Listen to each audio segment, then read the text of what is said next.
Top quality और consistent performance के लिए सिर्फ सिल्वर पंप नाम याद रखना।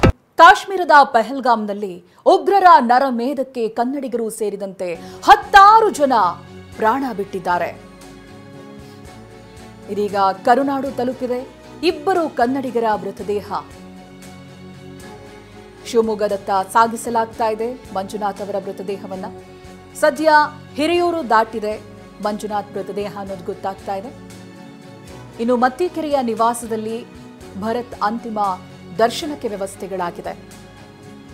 ಬೆಂಗಳೂರಿನ ನಿವಾಸದಲ್ಲಿ ಭರತ್ಗೆ ಅಂತಿಮ ನಮನವನ್ನ ಸಲ್ಲಿಸಲಾಗ್ತಾ ಇದೆ. ಹೆತ್ತವರ ದುಃಖ ಹೇಳತೀರದಾಗಿದೆ. ಮಂಜುನಾಥ್ ಮೃತದೇಹ ಇನ್ನಷ್ಟೇ ಶಿವಮೊಗ್ಗ ತನ್ನ ತವರಿನತ್ತ ನಿವಾಸದತ್ತ ಸಾಗಿಸಬೇಕಿದೆ. ಭರತ್ ಮೃತದೇಹ ಇದಾಗಲೇ ನಿವಾಸದಲ್ಲಿದೆ. ಕುಟುಂಬಸ್ಥರು ಪೂಜೆಯನ್ನು ಸಲ್ಲಿಸಿದ್ದಾರೆ. ಸ್ನೇಹಿತರು ಸಂಬಂಧಿಕರು ಅಂತಿಮ ನಮನವನ್ನ ಸಲ್ಲಿಸಿದ್ದಾರೆ.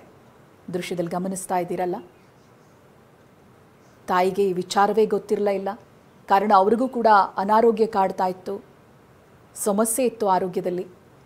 ಹಾಗಾಗಿ ಅವರ ಸಹೋದರ ಆ ವಿಚಾರವನ್ನು ತಾಯಿಯಿಂದ ಮುಚ್ಚಿಟ್ಟಿದ್ರು. ಸಹೋದರ ಮಾತ್ರನೇ ಪಹಲ್ಗಾಮ್ಗೆ ತೆರಳಿದ್ರು ಕಾಶ್ಮೀರಕ್ಕೆ.